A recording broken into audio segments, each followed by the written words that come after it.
Good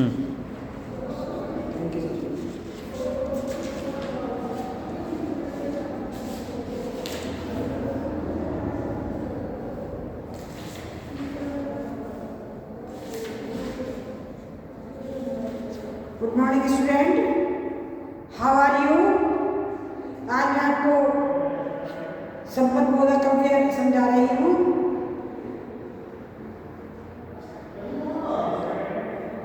संपदबोधक अव्यय अव्ययकारी शब्द होते हैं। अतः जो शब्द संज्ञा या सर्वनाम के बाद लगकर उनका संबंध वाक्य में प्रयोग किए नए अन्य शब्दों के साथ निर्धारित करते हैं, उन्हें संबंधबोधक अव्यय कहते हैं। ये दो आधारों पर किया जाता है। संबंधबोधक के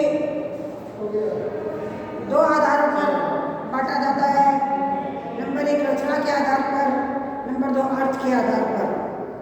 रचना की दृष्टि से संबंधबोधक अव्यय दो प्रकार के होते हैं, रूढ़ और यौगिक। जो संबंधबोधक अव्यय अपने मूल रूप में प्रयुक्त होते हैं उन्हें रूढ़ संबंधबोधक अव्यय कहते हैं, जैसे ने, को, से, का, की, के, में, पर। यौगिक जो संबंधबोधक अव्यय किसके से या की के बाद क्रिया विशेषण या दूसरे शब्द लगाकर बनाए जाते हैं, उन्हें यौगिक संबंधबोधक अव्यय कहते हैं। जैसे के आगे, से दूर, की तरफ, के द्वारा, खातिर, से हटकर आदि। अर्थ की दृष्टि से संबंधबोधक अव्यय निम्नलिखित प्रकार के होते हैं। कालवाचक। कालवाचक के उपरांत,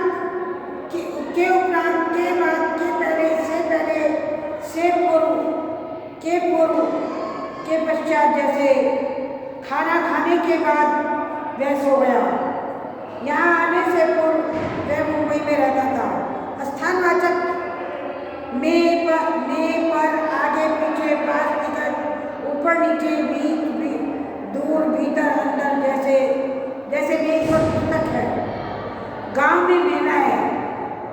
दिशावाचक को, की और की तरफ। जैसे वह सड़क मथुरा को जाती है, वह स्कूल की ओर जा रहा था।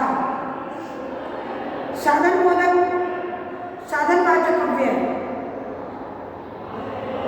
इन संबंधबोधक अव्ययों के द्वारा साधन का निर्धारण किया जाता है।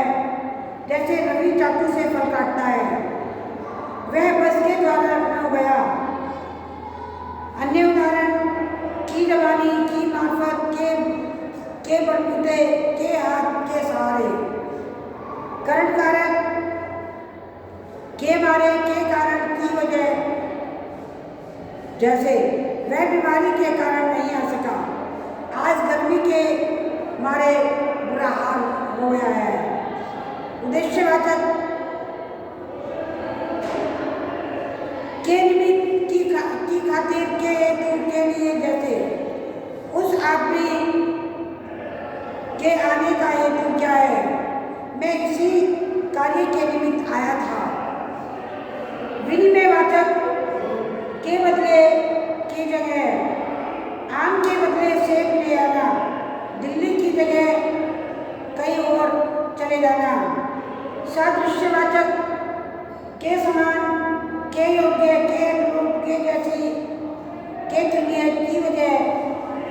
जैसे तुलनावाचक उसका मुख चंद्रमा के समान है, वह मेरे पिता के तुल्य है, वह मेरे पिता के समान है।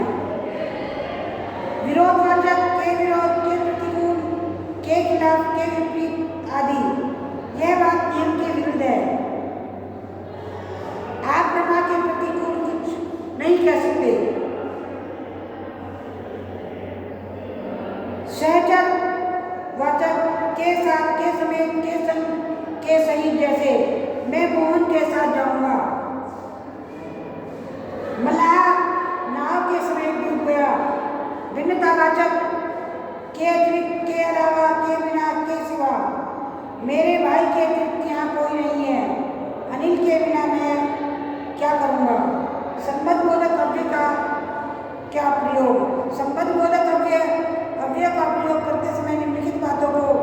ध्यान में रखा जाता है।